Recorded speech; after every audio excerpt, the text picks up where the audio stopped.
Olá, meu amigo e minha amiga, sejam bem-vindos a mais um Portal do José, fechando mais uma semana com esse nosso primeiro encontro de sexta-feira, trazendo informações muito importantes e relembrando alguns fatos com algumas cenas que uma quadrilha que agiu no poder aqui no nosso país quer que nós nos esqueçamos, mas isso não vai acontecer para desespero dessas criaturas.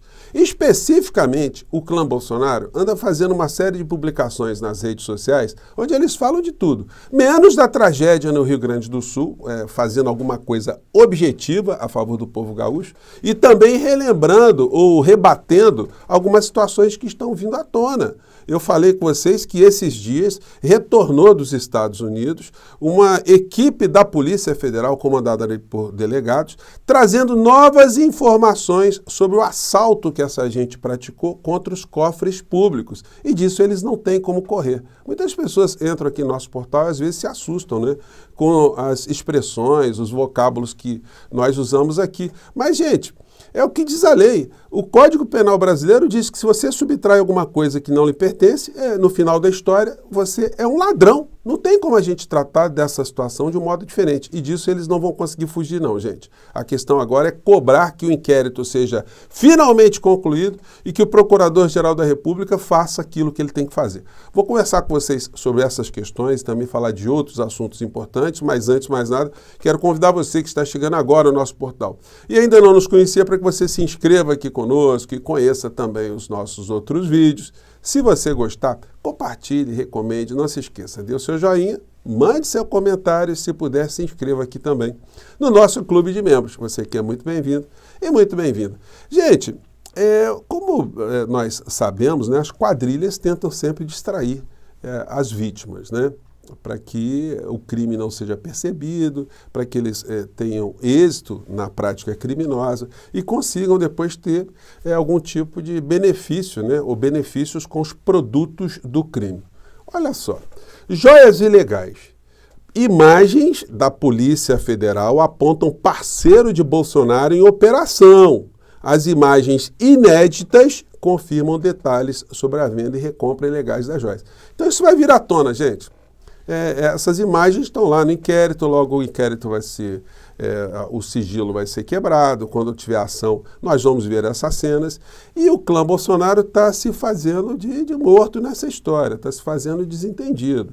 O inelegível ficou ali em repouso, né, no hospital, ali tentando também sair dos holofotes em meio a essa informação que se tinha, que a Polícia Federal estava retornando, ou estaria retornando para o Brasil com essas informações contundentes, né?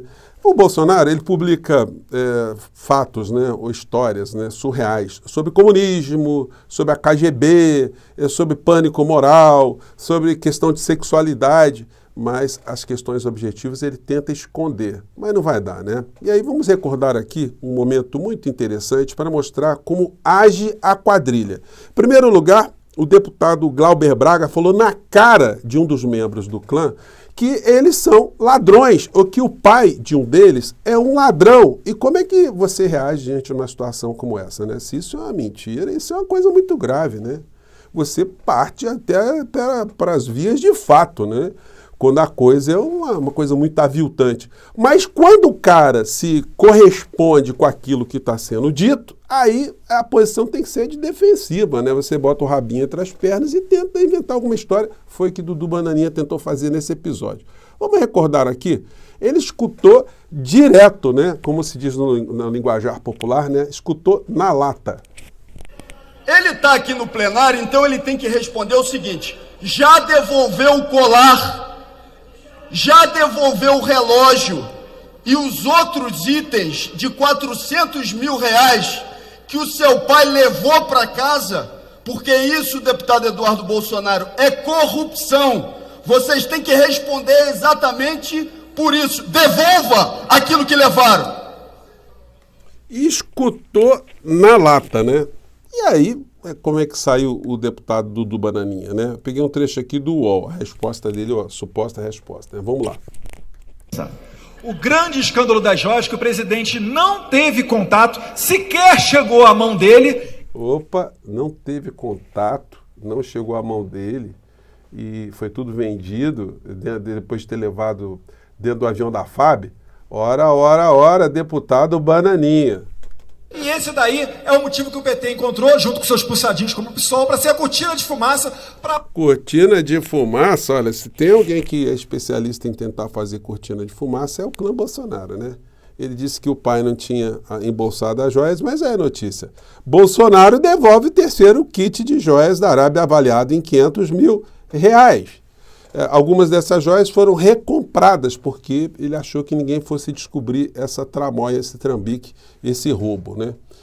E por falar em roubo, tem coisas que são de uma indignidade na política, mas o clã Bolsonaro ele normalizou a indignidade, né?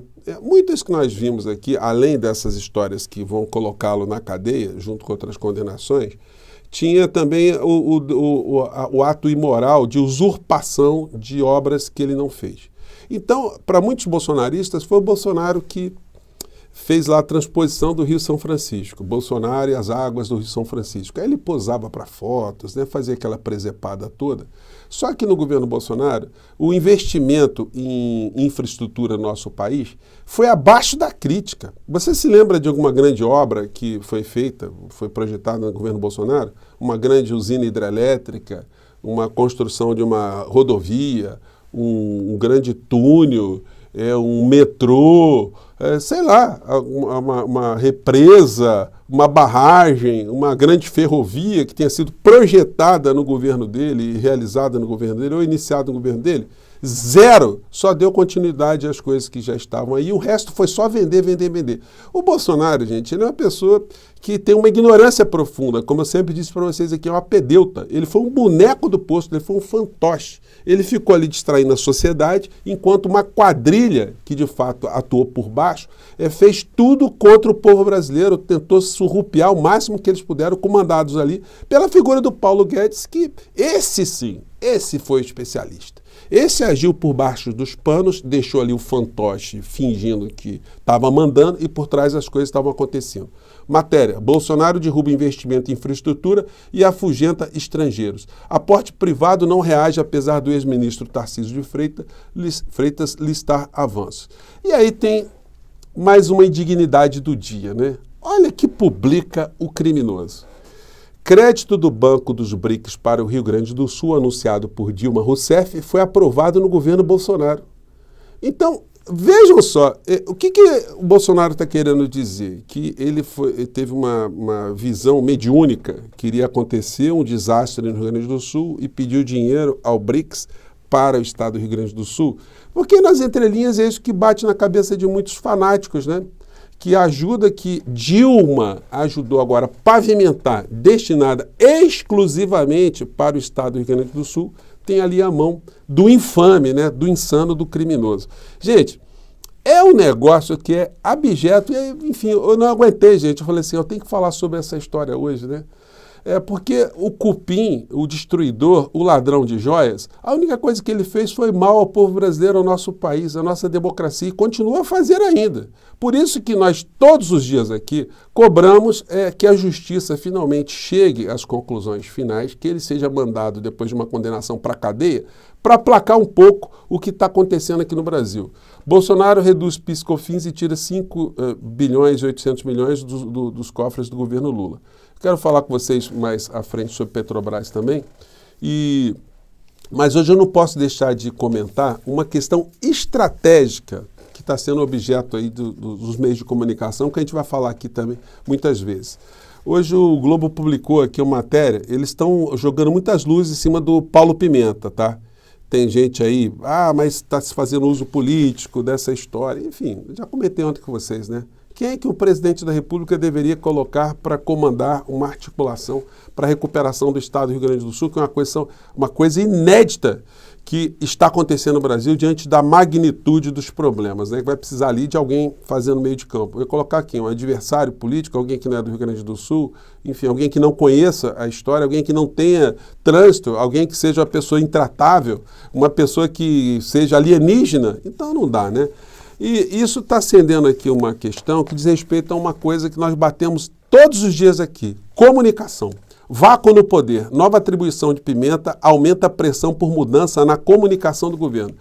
Por que eu sempre falo de comunicação? Porque é a área mais importante de um governo nos dias de hoje. E aí, gente, a gente pode pegar desde o Hegel, com o pensamento que era atribuído a ele, que dizia que a informação gera a ação, a desinformação gera a conformação. Se você quiser traduzir isso para a filosofia da nossa vovó, ela diria que quem não é visto não é lembrado. Ou do Chacrinha, quem não se comunica se estrumbica, né? Então, a comunicação, gente, ela é tão vital, porque se o governo for absolutamente eficiente, mas a comunicação ela for torta, ela for míope, ela for negativa, tudo aquilo que se faz concretamente vai por água abaixo. Vejam o que aconteceu com um governo, um desgoverno de um genocida. Ele fez um mal profundo. E, diante de uma comunicação eficiente que ele teve em relação a uma parcela da sociedade, ele ainda teve 58 milhões de votos. De pessoas que não enxergaram absolutamente nada de nefasto nessa criatura e acharam que ele podia ficar mais 4 anos à frente do nosso país. Para nossa satisfação, nós conseguimos evitar isso, mas nós não podemos nos desguarnecer. Portanto, nós vamos continuar aqui. A área de comunicação do governo Lula não vai se resolver com nomes, vai se resolver quando o presidente da República estiver à frente da comunicação. Quando ele vier para as redes, quando ele começar a interagir, quando ele começar a se comunicar diretamente, porque se ele não fizer isso, a mágica vai ser complicada, gente. Qualquer realização desse governo vai sofrer muitos problemas. E eu vou ficar aqui com vocês cobrando todos os dias que isso aconteça. Ou seja, que a comunicação politizadora, que a informação chegue até a sociedade. Gente, eu fico por aqui, os ladrões estão desesperados e a gente vai seguindo em frente, né? Um grande abraço, até o nosso próximo encontro. Tchau!